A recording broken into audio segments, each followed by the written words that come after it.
all, and they were very much like child actors become drug addicts, prisoners, you know, like How you know things at 11 that or 10, yeah. Okay, so one of the first qualities you'll notice about Natalie Portman in this last clip I just showed is that she's very elegant when speaking, and she really is thoughtful about the words that she chooses.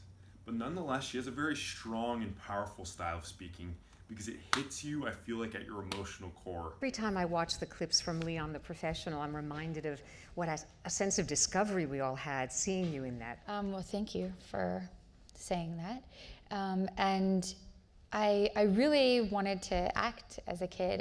It's funny how you know things at 11 that or 10, yeah.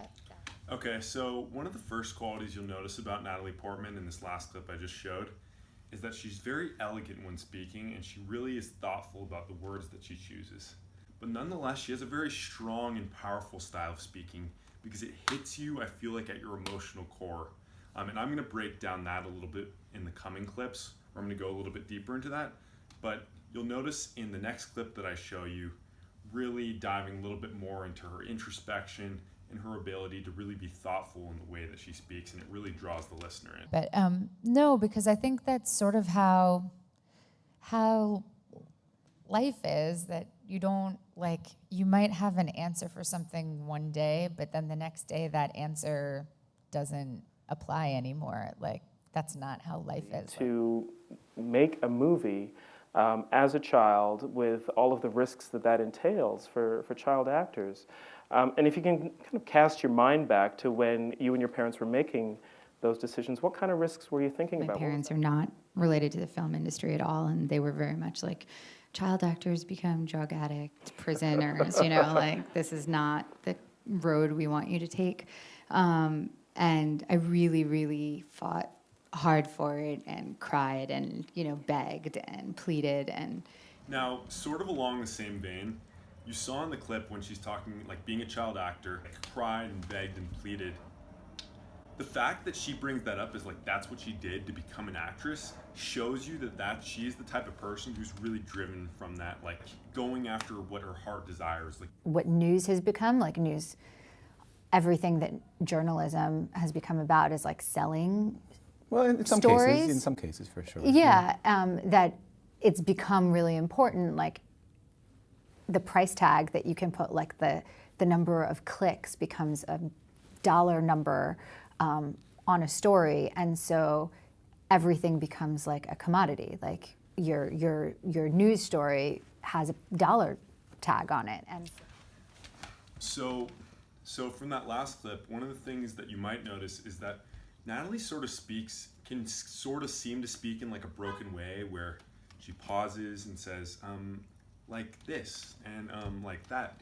But I want to argue that actually this is part of what makes her persuasive, because it draws you in more, coupled with, like, she likes to talk about really like deep philosophical things and says things that she really believes in and feels have a lot of meaning. That coupled with less of this, like, you know, super flowing, just like, you know, saying a bunch of words, and it actually sort of works that she seems to be thinking and putting more thought into every word that she says, because it adds, I think, depth to like how valuable what she's saying is, right? It makes people want to listen more when she's like trying to find the correct words.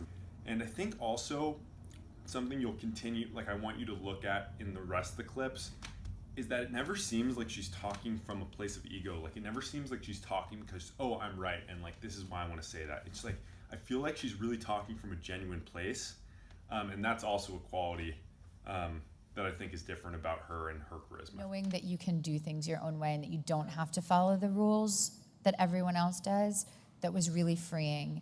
And also an acceptance of accident. Like, Terry, like, if a stranger walks into shot, you, like, start a conversation with them and, like, include them in the scene. Okay, so if anything, I want you to take this next clip as really an illustration of how magnetic you can be when you're really just exuding like positive energy. You know, you notice how she's smiling throughout the duration of the clip, but it really feels like she's like feeling that moment, and you get drawn into it too. Like you want to be a part of that, and it's like so like you want to be around someone like that who has that kind of energy.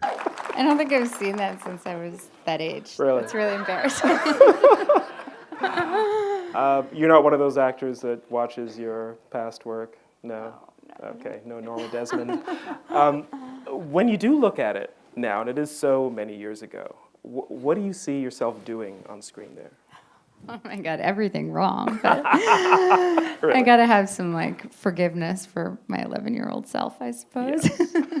Okay, so the final point I want to make is really when you're watching Natalie Portman, I want you to pick up on her use of adjectives. So the way that she describes things, I feel like she's almost like recalling like some great dream that she had. Like if you had this crazy, like fantastic dream where all this crazy stuff happened, like you were hang gliding and then you like parachuted out of the sky and then you like landed in like a Mayan ruin and you're on this crazy adventure. It's like that's the way that she tells any story or recalls any event, like with that kind of like wonder in her eyes. And I think it's all those things that she does are contagious. But it was certainly very influential to get to see how Luke placed the camera, because it was always in an unexpected place. And I think that's something that's so impressive with his films, is how beautifully shot they are. You know, we're so used to seeing sort of cookie cutter action movies, and his films are always unexpected in the way they look. Very famous. Yeah, but it's a different thing, I think, for actors than for pop stars, because we are selling the fact that we're like characters in different movies that change like movie to movie as actors, whereas as a pop star, you're really selling your persona, which you have to be all the time. Okay, and the thing that I want you to notice in this next clip is when she disagrees, how graceful and smooth it is, and really just like, she's doing it in a genuine way, not like an ego-driven way, if that makes sense. It's not like, no, you're wrong because I'm right. It's like, no, but I disagree, but here's why, right? It's different.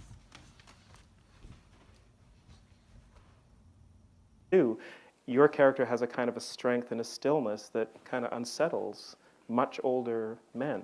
What's that about? Well, we could talk about this all night, but I think it's a trope of cinema, of course. It's cinema, not you. Yeah, to have, you know, a young girl, very, very young girl, disarm a much older man, be so mature and intelligent and wise. So, anyway, guys, with that, thanks for watching, and subscribe. I'm putting out these videos 2 times a week, so subscribe if you don't want to miss out.